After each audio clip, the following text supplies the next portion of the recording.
Good evening, everyone. Welcome to the Penn State Alumni Association Fun Night Program. Go ahead and drop in the chat where you're joining us from this evening. If at any point you have any questions or comments, please put them in the chat and we're welcome to come off mute to ask, or you're welcome to come off to ask a question. We do ask that you try to remain on mute throughout the event unless you have a question, just to make it a little easier for everyone to hear. We'll be getting started here in just a few minutes. Tonight's event will have live closed captions are available. You can access them by clicking the closed caption button at the bottom of the Zoom video below, and then clicking show subtitle. You may also customize your caption view by clicking the link provided in the chat box.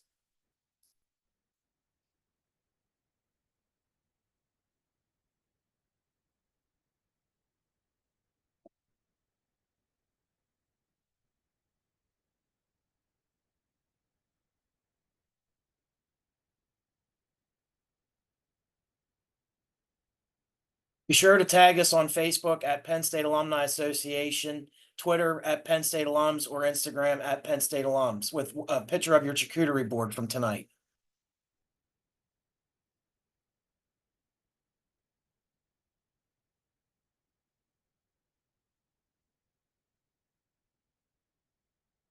Again, welcome everyone who is joining us for this evening's fun night. Let's cook from home. Our presenter, Kaitlin Pander, a proud Penn State alumna, currently serves as a registered dietitian nutritionist within the Penn State Extension Food, Families, and Communities unit. After exploring different corners of the country post-graduation, she happily returned to her Pennsylvania roots in 2023, settling in State College. I will now turn it over to Kaitlin. Thanks so much, James.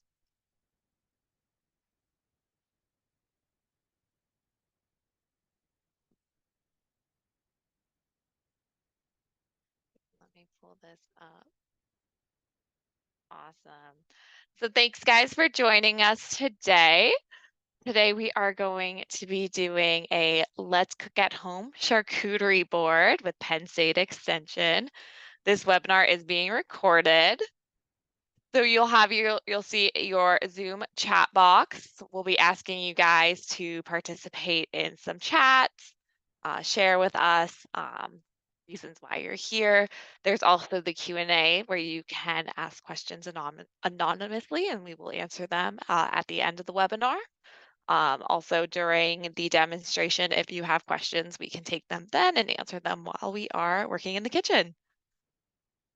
So at its foundation, Penn State Extension believes that all people should have access to science-based information. This is our foundation as a land-grant institution. Whether it's through extension or academic degree programs, extension is power that changes people's lives. So again, just who we are. The Penn State Extension consists of a collection of educators, associates, and faculty that come together with their expertise to share science-based information. Penn State Extension is part of the College of Agricultural Sciences, and we focus our programs in these areas of excellence. Agriculture is a leading economic driver in Pennsylvania, and it ensures that we all have food to eat.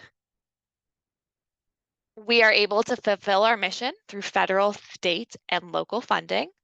As a publicly funded entity, we are committed to making our information as accessible as possible, and therefore this presentation is available in alternative media upon request.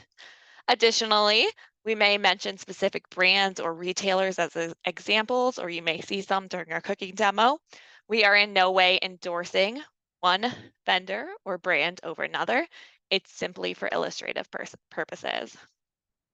So as James said, my name is Kaitlin Pander. I am a registered dietitian nutritionist here in Center County. My job with Extension focuses in food safety and quality and health and wellness. I'm also joined by Beth Kozik. She's going to be hanging out in the background, looking through your Q&As, providing some tech support. She also does food safety and quality and health and wellness out in Allegheny County. So she'll be looking at any questions you guys have and streaming them through to us. So today we're going to begin by discussing what a charcuterie board is, and by the end of our presentation, you'll be able to describe the different parts that make up the board. We'll also talk about how you can creatively assemble a charcuterie board that fits into a healthful eating plan. We'll also have a demo of making a board that you can follow along with at home so you can get creative. So in the chat, we'd want to know what made you interested in registering for today's webinar. So did you want to learn more about what a charcuterie board is, how to make one, how to make a healthier, well-balanced charcuterie board, or something else? Let us know in the chat what brought you here tonight.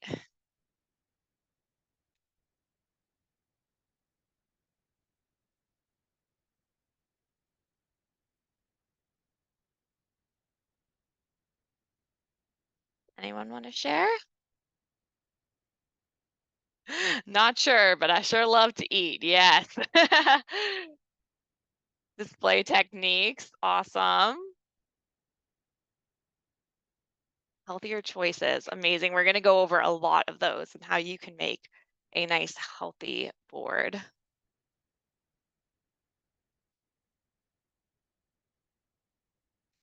So let's begin by exploring the origins of charcuterie and what the word means. Translated from French, meaning delicatessen, charcuterie is a branch of the culinary arts that's devoted to various cured meat products, primarily made from pork. And I had no idea about this until I started teaching this class. So a charcuterie store sells cold cuts and other processed meat products, which is where the word derives from. Due to the recent interest in creating beautiful and enticing snack boards, people often use the term charcuterie to refer to an assortment of meats paired with cheeses, fruits, vegetables, toasts or crackers, and dips, condiments, and sauces creatively displayed on a serving dish or board. A charcuterie board is an assortment of food that creates a delicious and fun appetizer or meal, especially if you know about girl dinner. The wonderful thing about creating a board is that it's not difficult. The possibilities are endless, and everyday ingredients from your pantry can be included. Additionally, by choosing nutritious ingredients, you can make a charcuterie board part of a healthful part of your eating plan. So this webinar is about creating and putting together a vibrant charcuterie board while focusing on options that are full of nutrients using the USDA's MyPlate as a guide. According to these recommendations, a healthful eating pattern includes a variety of vegetables from dark green, red, and orange, including beans, peas, and lentils, starchy vegetables, and other vegetables, fruits, especially whole fruits, grains, which at least half of which are whole grains, fat-free or low-fat dairy. There are things like milk, low-fat yogurt, low-fat cheeses, or fortified soy beverages. And protein foods, including lean meats, poultry, and eggs, seafoods, beans, peas, lentils, nuts, seeds, and soy. This also includes oils, particularly those in unsaturated fats. Unsaturated fat oils are typically your plant oils that are liquid at room temperature. So think avocado oil or extra virgin olive oil. A healthy dietary pattern also limits added sugars, saturated fats, and sodium. So let's explore the components of a charcuterie board. So the first thing that you're going to need is the board itself. This sets the stage for your entire board. So consider a board with raised sides to keep food from falling off the edges. But really, anything can be used for the board, including common kitchen tools like a wood cutting board or a serving platter. You can even use sheet pans, a turntable, or a pizza paddle. There are also boards marketed as charcuterie boards available for purchase. You'll see I have one of those tonight that has a handle on it that I got from a local vendor who makes charcuterie boards. It's important to keep safe food handling in mind and make sure you choose a board that can easily fit in your refrigerator once it's assembled. Condiments should be served in small dishes and placed on the board. Secondhand stores and antique shops are a great place to find low-cost options for fun serving dishes like ramekins. You can find so many different varieties of things at these secondhand stores. And then it just really amps up how your board looks. Along with small dishes, think about serving spoons as well as having several cheese knives. Speaking of cheese, cheese can be a savory component of the board, and depending on the type of cheese selected, it may also be spicy. Choose a variety of cheeses from hard to soft and mellow to sharp. Plan for about 1 to 2 ounces of cheese per person who's coming to your event. Add visual appeal to the board by cubing some cheeses and serving others in wedges. And again, make it part of a healthy eating pattern. So look for low fat, fat free, or reduced fat cheeses like cheddar, Gouda, Colby, and goat cheeses, rather than processed cheeses like American cheese and cheese spreads, which are often also high in sodium. Fresh fruit adds something sweet and adds an amazing pop of color to a charcuterie board. Think about what's in season as well as what pairs with the savory portions of the board. This is a great time to visit the farmers market to see what's in season and support your local farmers. During winter holidays, add fresh cranberries. In the summertime, again, check out the local berries that are available at the farmer market. Dried fruit like apricots, cherries, or dates are also great options that are available year round. Vegetables can also add color to the board and gives guests another healthier option. Some things that you can include are sliced cucumbers, bell peppers, and baby carrots. Increase the fruits and vegetable component of the board, which allows people to decrease the overall fat, sodium, and calories that they're going to snack on while at your party or event or whatever you're bringing your board to. It also allows them to increase their fiber and overall nutrients. So to follow the recommendations for a healthy eating pattern, start with produce as the focus of your board. Include a variety of different colors of fruits and vegetables. When adding finishing touches, add in things like fresh herbs, like a sprig of rosemary or mint to really help pull your board together. Add whole grain crackers or bread to the board so guests can use these as a base to build on. They pair great with cheese and with dips. Whole grain pita, rusks, pretzels, or sliced and toasted baguettes are a great option. And again, to make it part of a healthy eating pattern, choose options that are whole grains. If you don't know what whole grains are the grain's whole kernel. This is things like brown rice, oats, and whole wheat. They consist of 3 parts. One part is a thin outer shell called the bran, which is high in fiber. The main body of the kernel is a starchy center called an endosperm. And then there's an innermost nutrient-rich germ. Whole grains are fiber rich and their health benefits include a lower risk of heart disease, stroke, type 2 diabetes, and lower body weight. So when you're going to the grocery store and looking for what kind of grains you want to add to your charcuterie board, choose the whole grains over refined grains whenever possible. Refined grains only contain that starchy endosperm, and the bran and the germ component have been removed during process. So these are things like white bread, rice, flour, and white pasta. Refined grains have little fiber and they're just not as filling as whole grains. So when you're going to the grocery store to look for your whole grains, and I will show an example of this while we're working on our board, you want to look at the nutrient fact panel. Look for the words that include the word whole as the first ingredient. So you're looking for the word whole grains, basically.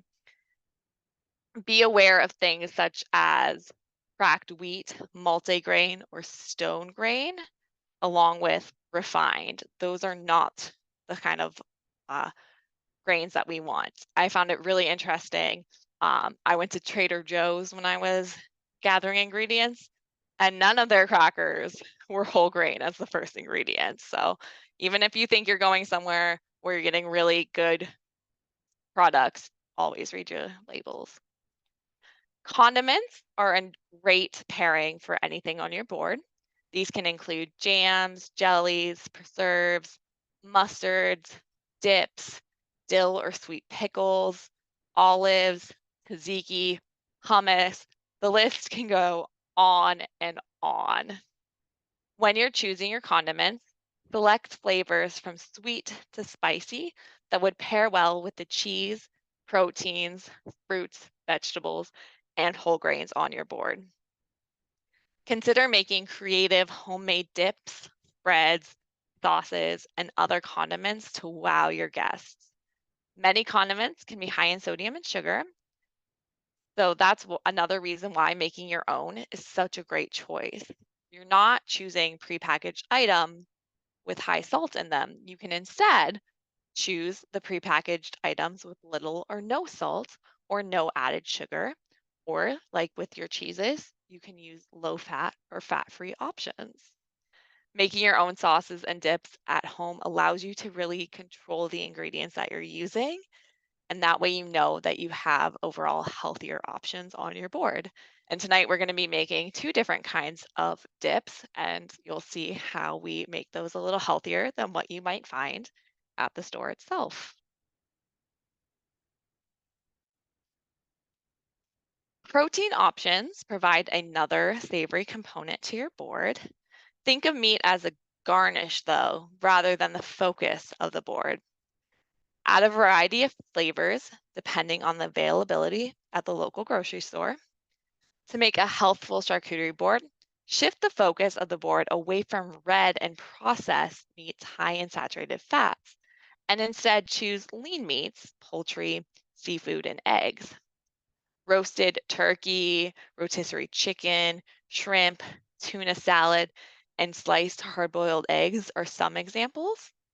In addition, many dips and spreads can be made with beans and lentils, or you can consider using roasted chickpeas as an additional healthful protein option for the board, and that is something that we're actually going to make tonight. A healthy eating routine consists of lower intakes of high fat and processed meats, and therefore the protein component of the board must be carefully chosen. Diets that are high in these saturated fats and cholesterols have negative health consequences. So that's why we like to focus on our lean meats instead. And don't forget about things like nuts and seeds that are great fillers for your board. Sprinkle or arrange them around the various parts of the board, or use small serving dishes to feature unsalted or lightly salted nuts and seeds.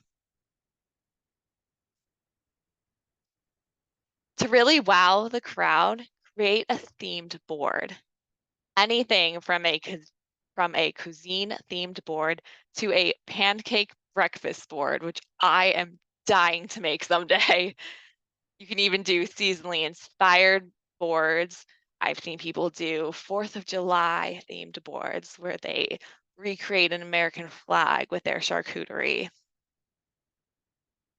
To highlight healthier options for a theme board, try a Mediterranean theme that can include different types of hummus, tzatziki, whole wheat pita bread, olives, cucumbers, and peppers, dried figs and apricots, a long list of things that you find in a Mediterranean themed board. A brunch or breakfast board is a great idea too. Again, something I am dying to try one of these times. So you can try whole grain pancakes, waffles, homemade banana bread. Instead of adding butter to the side, you can have peanut butter or other nut butters, Greek yogurt as a topping, a little honey or maple syrup for a little extra sweetness. And then you can add in a bunch of sliced fruits and nuts that people can choose from. And again, to decorate your board in a special way, you can include accessories like a sprig of herbs, decorations, Or you can even do fun like lights or fun little added accessories that'll make it pop. It's also important to keep food safety in mind when you're creating your board. As always, wash your hands prior to handling food, especially when it comes to a charcuterie board. You're going to be touching a lot of your food components to put them on the board and to get them in the right spot. So, having clean hands throughout the entire process is very important. Most meats and cheeses need to be refrigerated, so it's best to serve small batches of food to minimize the time it sits in room temperature. If you didn't know, as one foods like cheeses and meats sit in room temperature, they start to build bacteria, and we don't want any of our guests going home sick. You can remove cheese from the refrigerator before serving so that it can be a little warm, but put the leftovers in the refrigerator after 2 hours and after just 1 hour if you are serving food outside and the temperature is over 90 degrees Fahrenheit. You also want to minimize contamination when food is being served, so provide tongs or individual toothpicks rather than having guests handle food with their bare hands. Find out ahead of time if guests have any food allergies that must be considered or any other dietary restrictions. You don't want to be putting anything on the board that might touch something if somebody doesn't eat it. So, if you have vegetarians coming to your event, maybe you want to have a separate board that contains your meat. So that way it's not touching any of the fruits and vegetables that they might want to enjoy. If someone's coming and has a nut allergy, you want to make sure that nothing that you are serving contains nuts. We do not want any contamination happening. So before you begin to assemble the board, make sure you wash all your fresh produce under cold running water. And then you can start putting everything together. So step one, choose your board, pick out what really speaks to you, determine what type of serving dishes and utensils you're going to need, lay out the serving dishes and the cheeses on the board, then fill in the spaces with fresh fruits and vegetables, add in the whole grains, fill serving dishes with your featured condiments, and then fill in your remaining spaces with your lean meat, your poultry, seafood, eggs, or beans. So remember, we want these to be less of a focal point and more of an addition. Add in your nuts and seeds by arranging them on the board or putting them in a serving dish. And then top it all off with a garnish of herbs. Charcuterie boards are meant to allow you to use your imagination and creativity, and it's a great option for a healthy appetizer or a meal. And it's just really your time to let your own creativity fly. So, with all of that in mind, we're going to go ahead and take a quick little 10-minute break here so that way everybody can get into the kitchen, get their hands washed, and get their food out and ready to go. And we're going to let ourselves get creative for the next hour. So I will see you guys back in 10 minutes in the kitchen, ready to go.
Awesome. Welcome back, friends. So we are going to get started on the best part of the event tonight, which is getting our charcuterie board together. So you've got this angle of me. We're also going to have a downward angle so that way you can see what we are doing here with our board.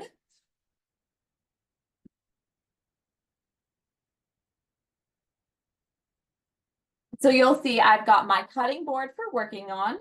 And then I've got my nice charcuterie board here. It's a nice dark color, so that way all of my cheeses can really pop and you can see all of the fruits and vegetables on it. But you know, when I'm doing a small event at home, when it's just me and a few friends, I like to just use this cutting board because it's nice and small, perfect for just a couple of people as well. So really the options for what you want to do are absolutely endless. And whatever works best for you and for your situation, use something you have at home if you don't have anything specifically set aside.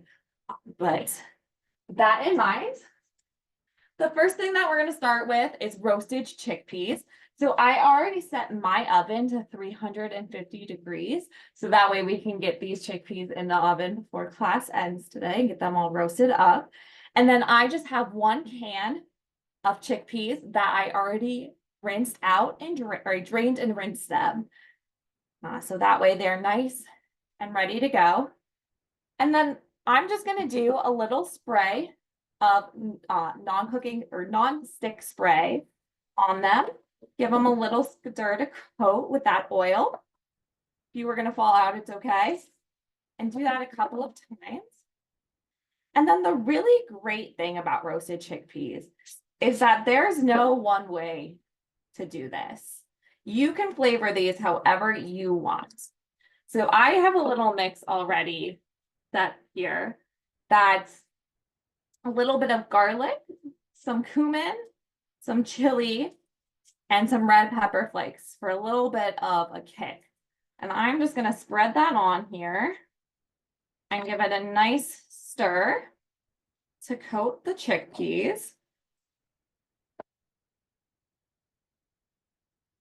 And that non-stick cooking spray is all you really need to get these nice and covered.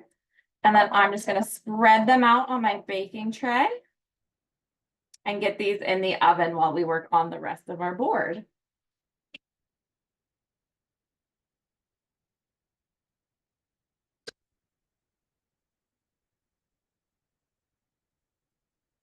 We're also going to be making 2 separate dips today to go with our board. We're going to be making an avocado ranch dip with Greek yogurt and a whipped ricotta. And the nice thing with the whipped ricotta is you can use a bunch of different flavors for it. Today, I'm going to be adding diced apricots to mine just to give it a little bit sweeter of a flavor. But you can add in chopped nuts to it. You can just add in extra honey to give it a little sweetness. There's really endless possibilities. So we're going to start with our avocado ranch dip with our Greek yogurt. So Beth's going to share our recipes in the chat for you guys so you can follow along at home. So what you're going to need is an avocado, a half a cup of Greek yogurt, preferably non-fat Greek yogurt, because remember, we want to be choosing our non-fat options where we can. And then you're going to want your herbs. So for this recipe, we're using some dried parsley, some onion powder, salt, dried dill, which is my favorite part of this recipe, and a little bit of garlic powder. The recipe also calls for some white vinegar, which I've already added in, which you'll see why in just a moment here. So the first thing that you're going to want to do is get your avocado ready. So you'll get a knife. You want to be careful with your avocado because you have to work around the pit. So you're going to cut around it. Be very careful while you're handling this, so that way your fingers are out of the way. You can give it a nice little twist to open it. And this is a gorgeous avocado. I got very lucky. There's no brown spots in it. And then to remove the pits, this is at least what I do. Again, you need to be very careful with your fingers, is to just get your knife right on it and give it a little wiggle. This one's being a little difficult on me. So if that doesn't work, it's loosened up now enough that I can probably get my spoon right in there and get that pit out. So you'll want a bowl ready. And then you can just take that spoon and slide right into your avocado here to get that out.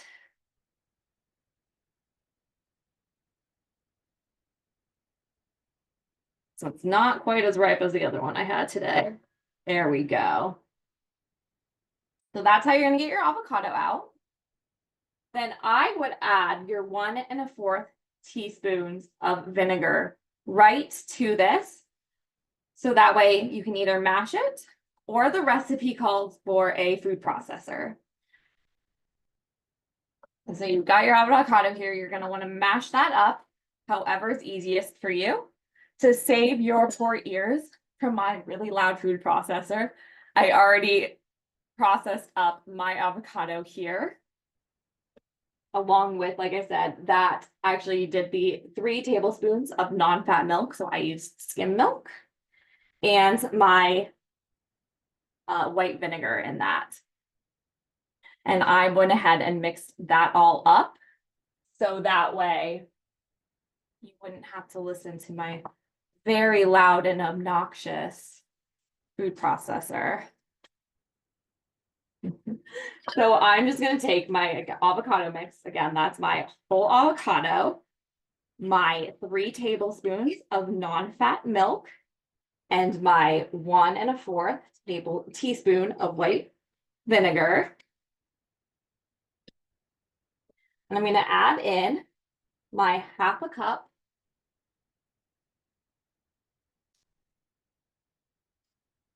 of yogurt.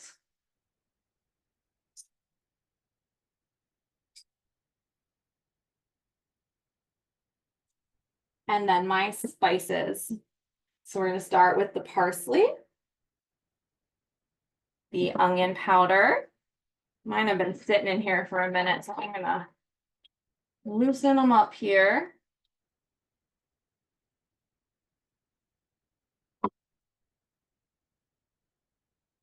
Some garlic powder. A little bit of salt. And dill. So this recipe calls for a 1/2 teaspoon of dill. I will not lie to you guys. I think adding a little bit extra dill does a lot for it. So I put in a little bit extra dill. But again, you can create these dips to your personal flavor profile. So we'll get that nice mix, get everything incorporated. I actually made this dip last week just because I love it so much. I use it as a dressing or on wraps, and I couldn't find any ripe avocados at the grocery store. So I found pre-mashed avocado by the guacamole, and that also worked really well. It's a little more expensive, but for this dip, it's pretty worth it. You're gonna get that a real good mix. And depending on how well you processed your avocado or how well you want this processed, you could throw this back into your food processor to process it to a smoother consistency, or some people might actually prefer it to be a little bit chunkier, heavier, which is no problem. But that is our dip number 1. So I'm going to set this aside.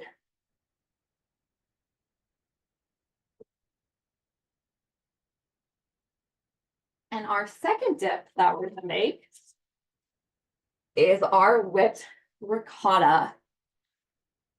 So Beth will go ahead and stick that one in here too.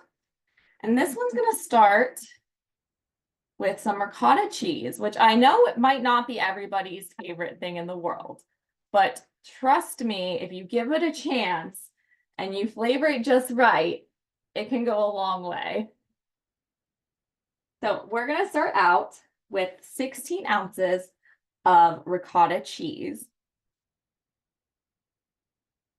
And then we're going to zest up an orange. So I'm gonna take a second here to talk about how we wash our vegetables and our fruit, but we don't typically, when we see an orange, think about washing our oranges. However, we're gonna be zesting this orange today.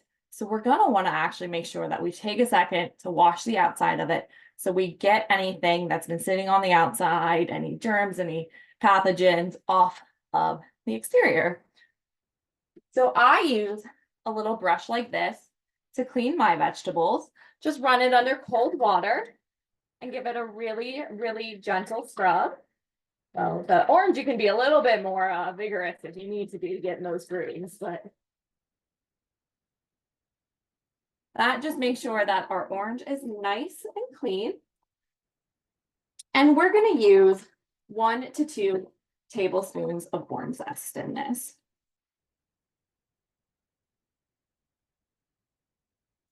Now I know that, measurements for some people are super important, but I like to measure with my heart when it comes to the zest. So we're just gonna zest a little bit here. Now, when it comes to zesting, you want to get just that outside layer. When you start to see white underneath, that's when you want to stop, because that's when you're going to get to a more bitter part of your, whether it's an orange or a lemon that you're zesting. And you don't want to add bitter to something that you're trying to make a little bit sweeter.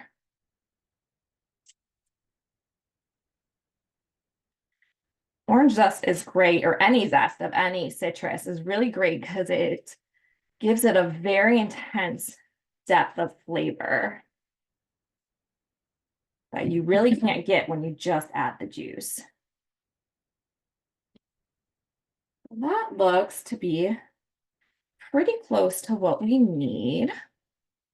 I'm trying to avoid this little brown spot here, little blemish on my orange.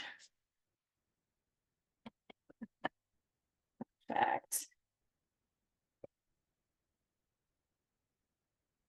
And then we're going to use 2 tablespoons of orange juice.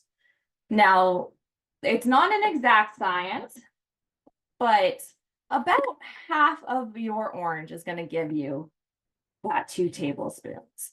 And when you mix this together, if it doesn't seem like it's juicy enough or it needs a little more liquid, you can always go back and add in more. So I just cut my orange in half, and I'm giving it a good squeeze right into this bowl. Getting as much as I can out of there. And I'm going to give it a quick little whip now, just to get all of that juice incorporated with the ricotta.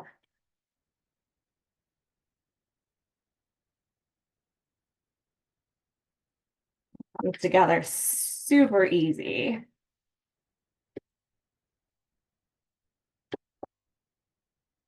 And while our orange does provide a decent amount of sweetness for our dip here, adding a little bit of honey is going to really sweeten it up. Now, I don't know if anybody here has ever tried to get honey out of a measuring spoon before, but it's not the easiest. So my trick is to use your nonstick spray. This out of the way real quick. Give your measuring spoon a quick little spritz, and that's going to make your surface slippery. So that way your honey is going to slide right off. Now, excuse me while I struggle to squeeze this out for a second. 1, 2. And if you want yours a little less sweet and only want to do about 2 tablespoons of honey, that's okay too. And I'm the type who measures with her heart. But if you're going to taste this along the way, don't reuse your spoons. We want to follow food safety here. Remember, others are going to be enjoying this with us. Now, our recipe stops right here with mixing everything together and getting that nice consistency. But I like pops of color in my stuff. So I'm going to take some apricots. I already diced them up, but I will show you what I do to just do a quick dice on dried apricots. We'll get a couple out here. And I just take a small knife and just do a cut down and then just small slices across like this. If you want thinner slices, you know, you can go back through and cut in half. If you want smaller chunks, again, and if you don't want to add the apricots, you don't have to. I think it just gives this dip just a little bit extra. And again, the base recipe that you're seeing in your chat doesn't have it in it. You can add anything else that you think would go well with ricotta. Ricotta is such an easy base to work with. Yeah, I know some people get a little bit suspicious of ricotta because they're not used to it, but I come from an Italian family who used ricotta for everything, so. And then I have about a half cup, maybe a little bit over that, of chopped apricots here. And I'm just going to add into the dip and give a little stir. And that just adds a little bit of a pop to it.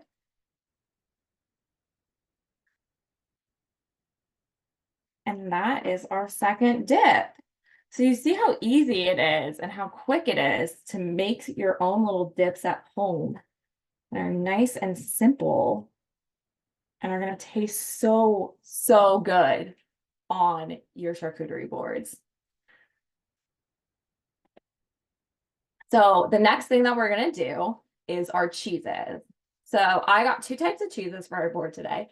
I got a low fat or part skim mozzarella, and I also got a cheddar. So we're working with 2 different colors. We're also working with 2 different textures.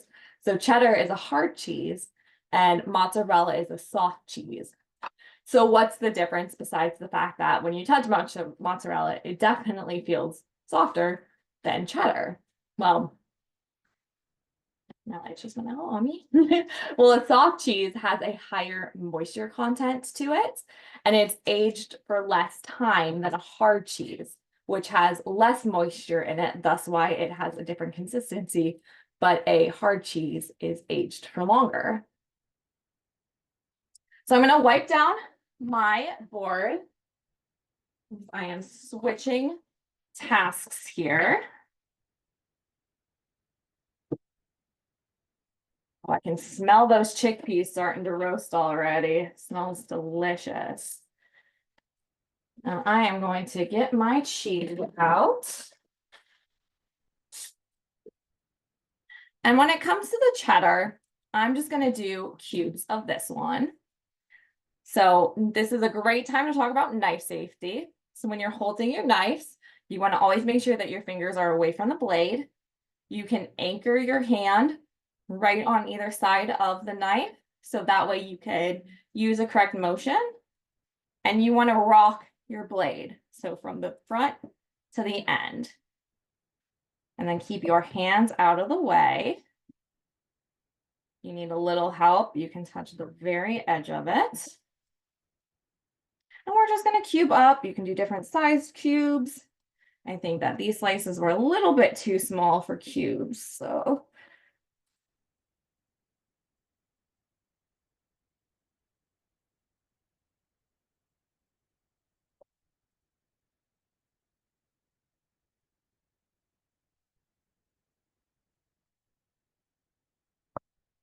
So a nice variety of different cheeses.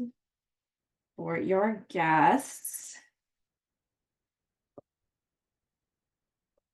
And again, things like cheddar cheeses are often lower in fat than our processed cheeses, like our American cheese.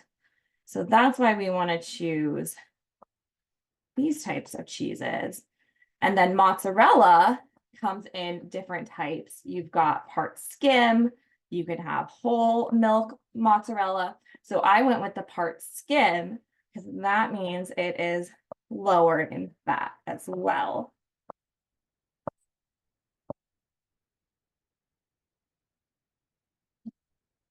Actually going to use not that end. I will go ahead.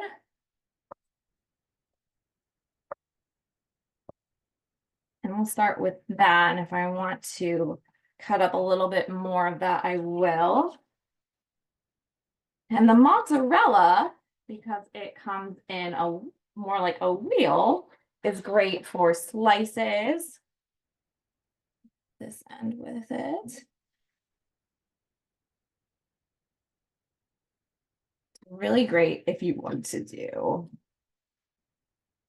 wedges or slices.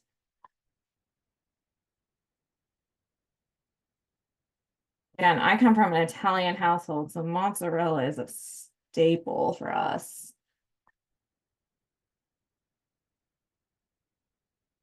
A little harder to cut than the cheddar, which is why slices is a great way to do it.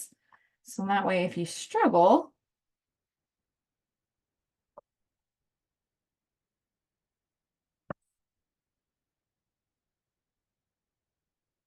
it's easy to tell.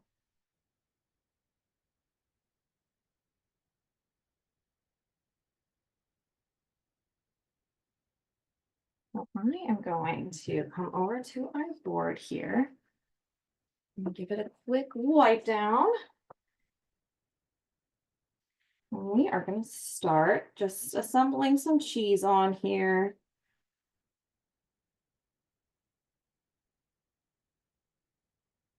And the fun thing about charcuterie boards is you get to be creative. So you'll see, we'll see if this works out. This was my idea. I was looking for cute cutting cookie cutters to do this with. It could not find all of the letters that I wanted to.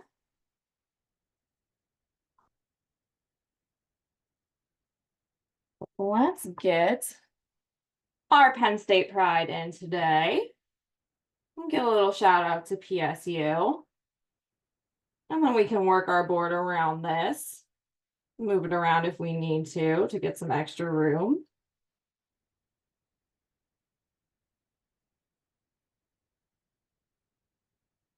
And I'm going to put our slices just right up in this corner here. So now,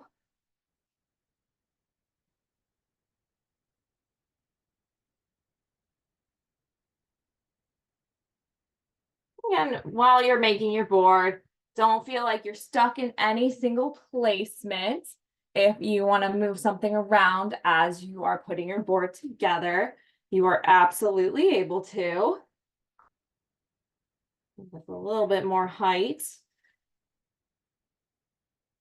we can add in a little bit more cheese on it, a little more dimension.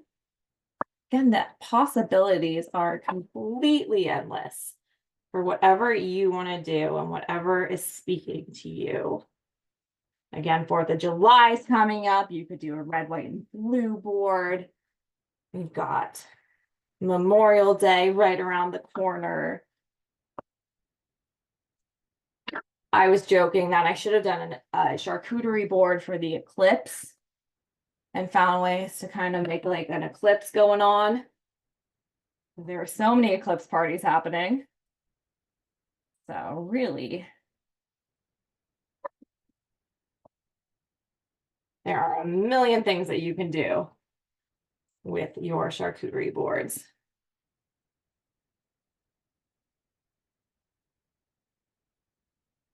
Awesome. All right.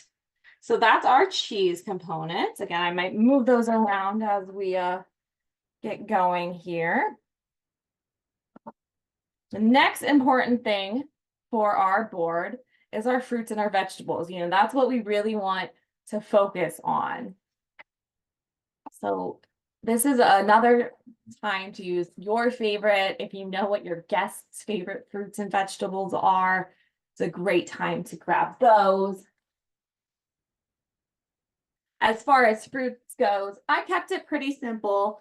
I did blueberries, strawberries, and I also grabbed a cantaloupe. So we're going to get lots of different colors. We've got blue, we've got red. Oh, I also have an apple to show you. And we've got the orange from the cantaloupe. So I like to go fruit heavy on mine. I like sweet. So I love that fruit. Lets me have that sweetness that I always crave. So I'm going to start with the apple. So you can cut your apples a million different ways. People have those nice apple cutters that they can use. I just like to lop mine off on the side. And then I have a flat surface to work with. So I can cut, like, safely cut on the side again. And this side. Go back on a flat side. And you just cut right around that core. Then usually I snack on all the around the cores, but we'll save that for later tonight. And then you can thinly slice your apples right through. Be careful with your fingers. So you want to make sure you kind of claw clip or claw grip it. So that way your knife slides past your fingers and not over your fingers.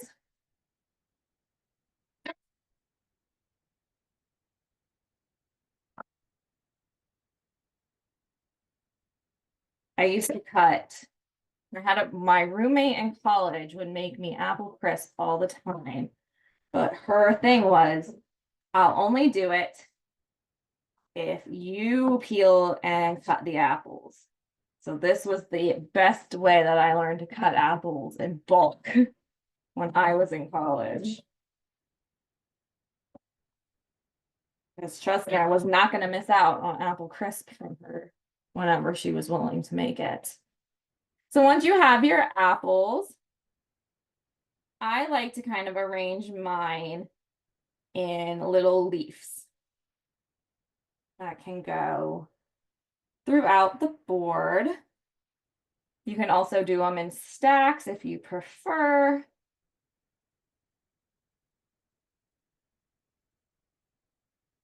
My leaf fell apart.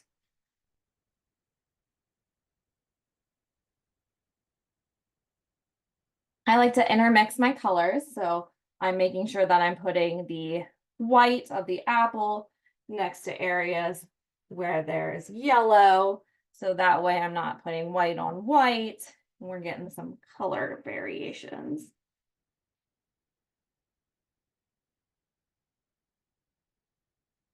These apples go so good with that ricotta dip. And the next thing I have is strawberries. I did already go ahead and rinse these earlier, so that way they had time to dry. And you can do quite a bit with your strawberries. You can just throw some on the side if you want. Show that in a nice, beautiful pile. Again, putting them against something of a different color, so that way they really pop. Or you can also do fun little cuts with your strawberries. So I'm just going to take a small paring knife and my strawberry, and I'm just going to make small slits just about a centimeter from the stem of the strawberry. You don't want to cut all the way through. Again, be nice and careful here.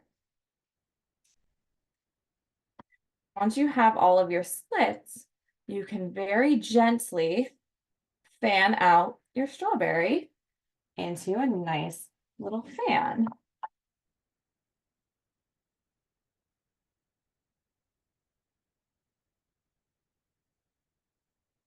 There's a nice little fan here.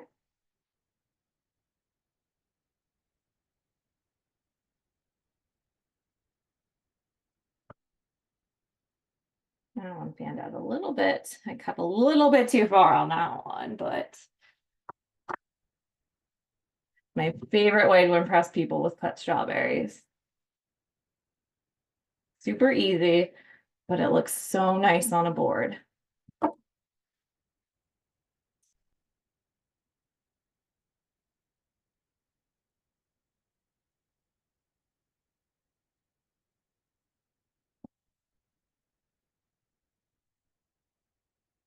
And then I'm gonna actually save our blueberries till the very end because they're small and very easy to fit in between things as a pop of color. So we're gonna move on to my cantaloupe here.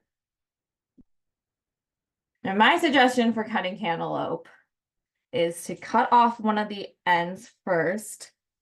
So that way you have a flat surface, because cutting all the way through the middle can be kind of difficult.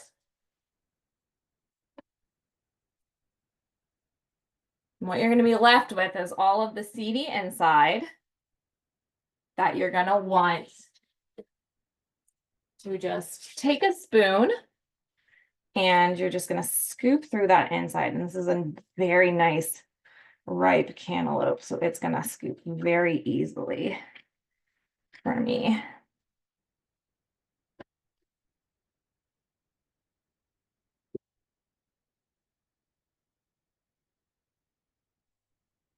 All right, so then you have your scooped out cantaloupe. And what I'm going to do is I'm going to take a tool called a melon baller. And it is exactly what it sounds like. It balls your melon. So it's going to take your melon, and all you're going to do is take the scoop, and just like you would ice cream, you're going to scoop out some melon. And you're going to have little scoops of cantaloupe. You could also just slice your cantaloupe if you don't have a melon baller, but this is a fun way to introduce another shape into your board. Looks like little ice cream scoops. I love it.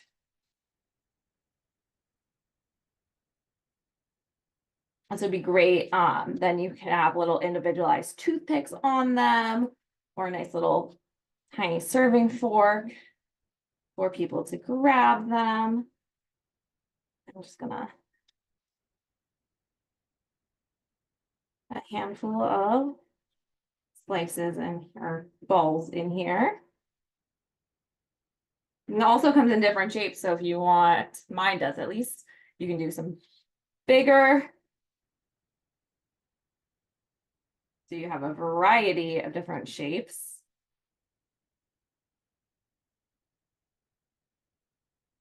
It's just another option that you have for your fruit on your board.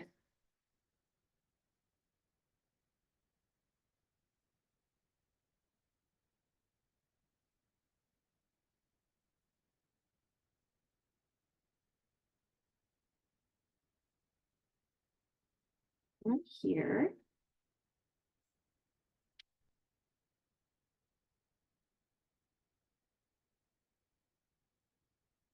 Again, I am going to hold off on my blueberries just to sprig that in as needed. So we're going to move on to talk about what kind of vegetables we are going to put in our board today. So I have 3 things that we're going to add in. I've got carrots, peppers, and celery. So again, it's going to bring in a lot of color to our board. So I'm going to start with our carrots. And what I have here is a fun mixture of carrot colors that I think some people don't realize that carrots don't just come in orange. I also have purple carrots in here and yellow carrots in here. So it's a really fun way to add in different colors on your board by finding different varieties. So I think I'm going to add these in between with the melons and my P for PSU here to add in a different color. Hold off on the orange ones because I don't need to use the orange ones. Got a lot of orange in this corner already.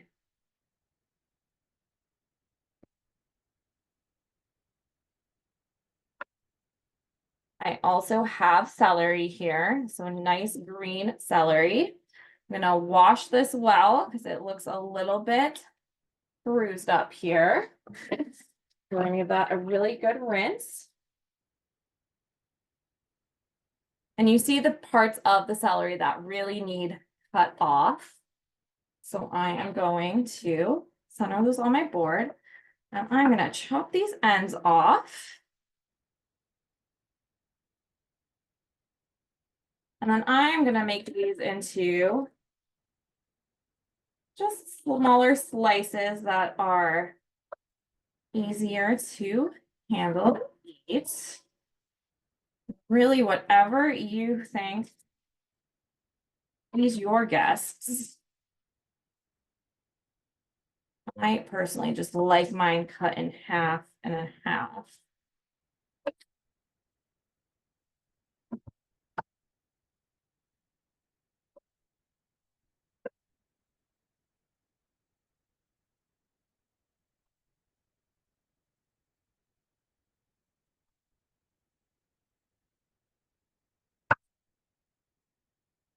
I think we're gonna ease down here a little bit.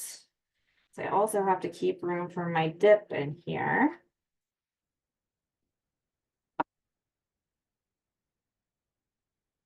Sneak some of this in between.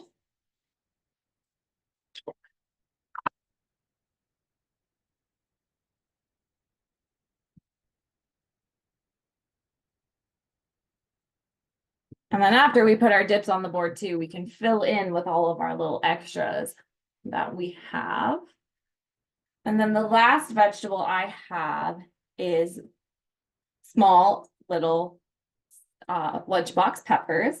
And you can do a lot of different things with these. They come in such a great variety of colors. You know, you have the option to either just directly put them on your board, because sandwich peppers make a great snack. They don't have a lot of seeds in them, so you can just take a bite right out of them.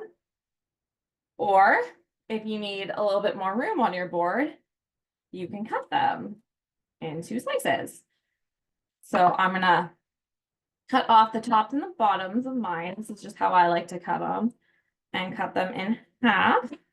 Just makes it a little bit easier to de-seed them. But again, they're really low in seeds in general, so they're just a little bit easier for guests to eat. But if you don't want to have people worrying about throwing away any food scraps, you can cut these up. And then I'm just going to cut them into long little strips.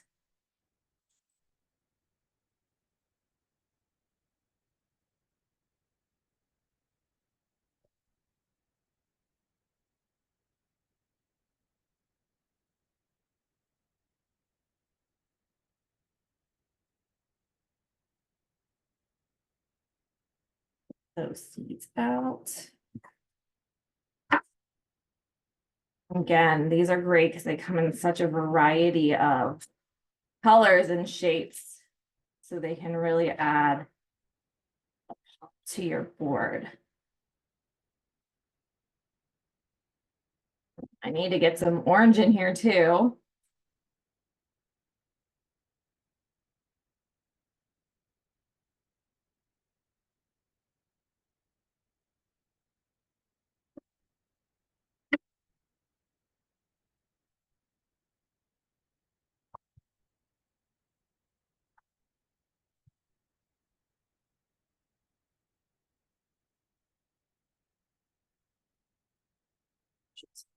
Right. Oh, I'm making a mess in here. So yeah, they're right by the reds.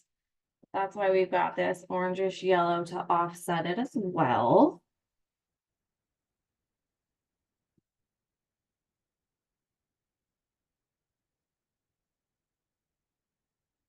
So now we've got a variety of fruits and vegetables to choose from on our tray. So really, besides our dips, which I am actually going to place now, and then we have one more component that we are going to make here. before we spread our little blueberries around as our topper. I am going to grab a serving dish and another spoon so I can scoop this up.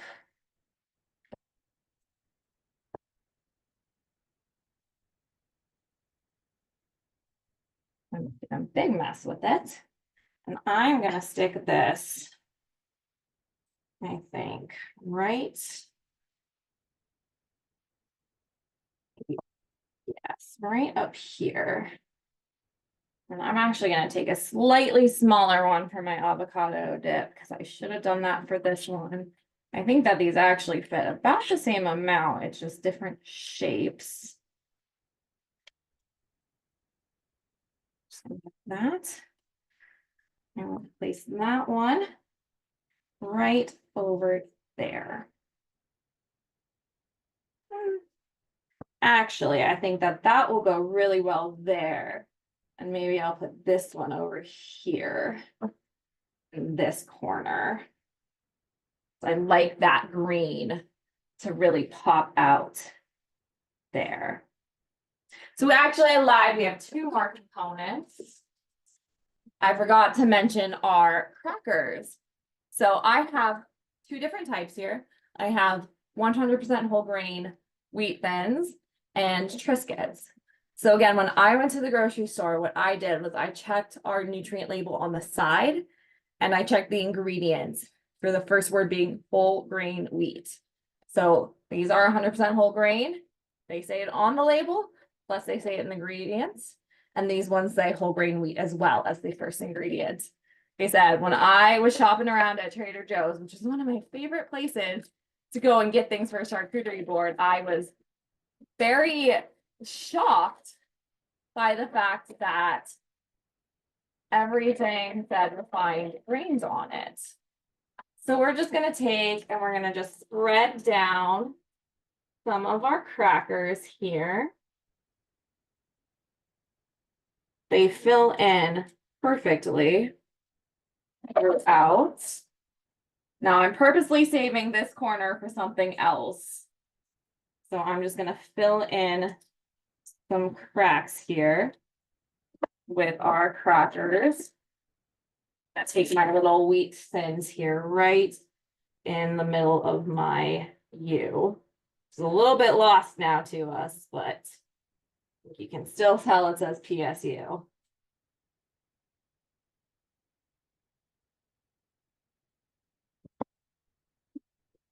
This is the perfect time to fill in some spaces with our blue. There's some nice spaces here that could really benefit from just a little pop of blue color. I just lost a blueberry. That's why it's nice to have one that has ridges on it. And this one came from a local artisan. He does such nice work with his boards that I could not say no.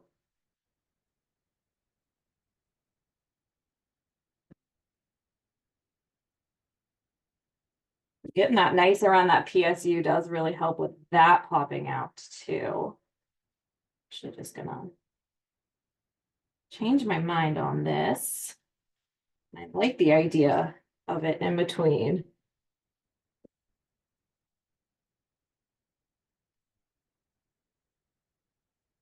So with our last space, we're going to focus on our proteins. So what I'm going to do, and I'm going to have a side of our chickpeas at the very end of our board here. But if I can find what I did with my tool I need for this, I don't know where to put it. That's okay. We will make do. We are going to take our pepperoni and make an attempt at pepperoni roses. Now, this is vegan pepperoni because I don't eat meat.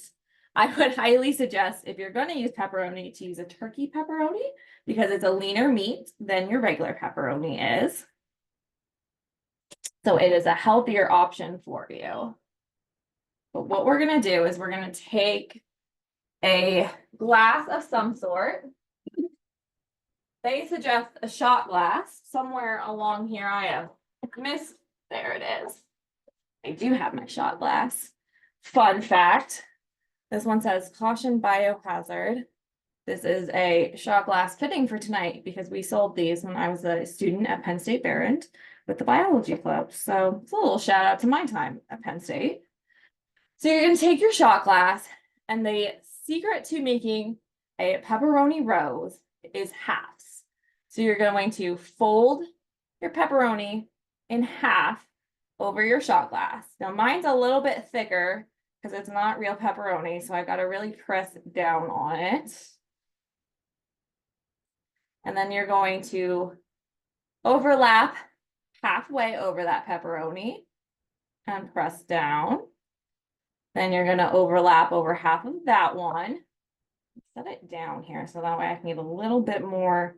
I have to do a little bit of crafting on, and you're just going to keep covering it halfway over, halfway, so you have a full round.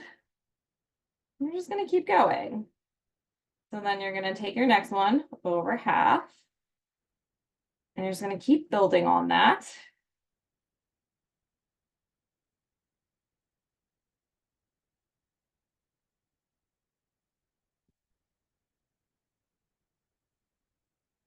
So this comes with practice, I promise. I'm no pro at it yet. The more you practice, the more confident you'll get with your creative little roses here. That should be about good. And then all you do is you pick your place on your board, and you're going to flip it over and release. And there you have a little pepperoni rose. So look at that board coming along.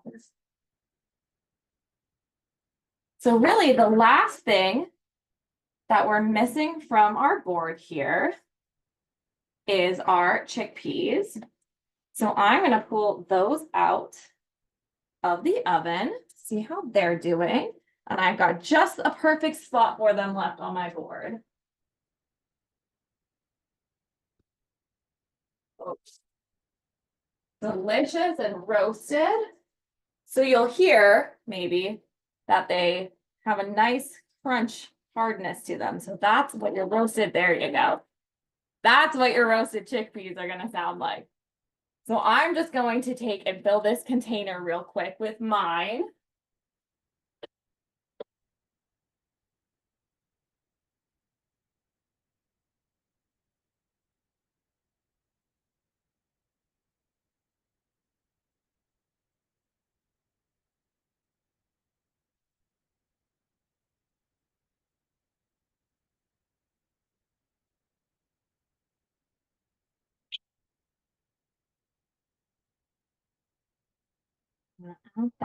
There. Now, in an ideal world, make sure that these are cool before you are serving them to anybody.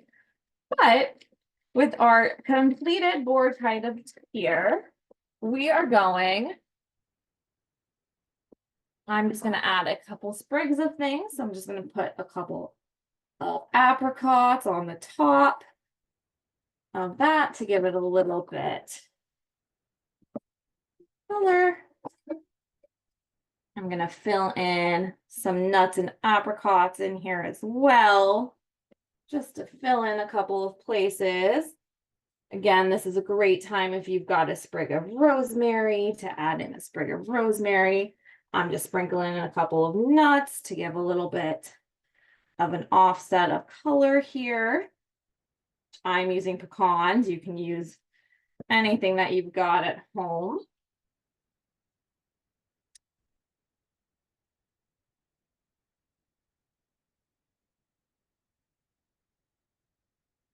But there is your little introductory, I still can't say that right, introduction, we'll go with that, into making a delicious charcuterie board. So this is gonna be getting put in the fridge for tonight, and it's gonna be heading over to my friend's house tomorrow night as our dinner. So I'm very excited for that, although there'll be plenty of snacking happening tonight before I cover it up. I would love to see if you guys were following along, again, make sure to tag so that way we can see your creations as well. Because like I said, everybody gets to be creative in a different way when it comes to charcuterie. There is no right or wrong or one way to do it. And you learn. The more you do them, the more you learn and the more creative you get to be. So Beth is adding into the chat just some resources that we have available to you about charcuterie boards and how to make a healthy board, some extra reading things for you for your perusal from our SharePoint. And make sure you guys copy those recipes out of the chat before you leave today. So that way you have them, especially if when you try these, you decide you love them and want to make them again. So you have them for the future.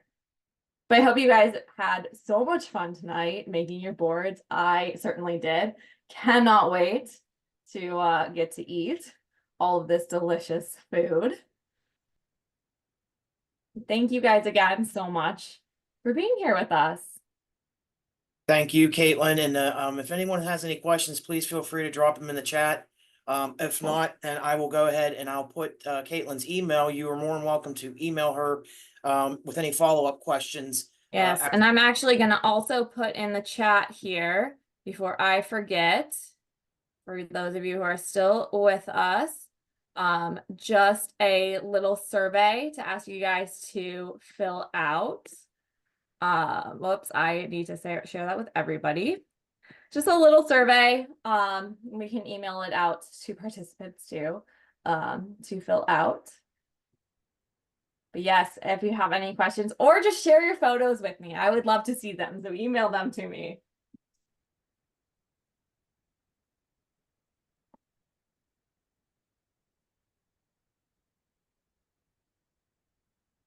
Okay.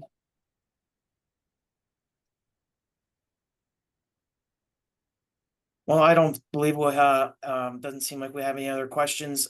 So again, Kaitlin and Beth, I sincerely want to thank you for your time and your efforts and providing a very informal and wonderful charcuterie board workshop. And thank you again for everyone in attendance tonight. And we hope that we see your creations in the future.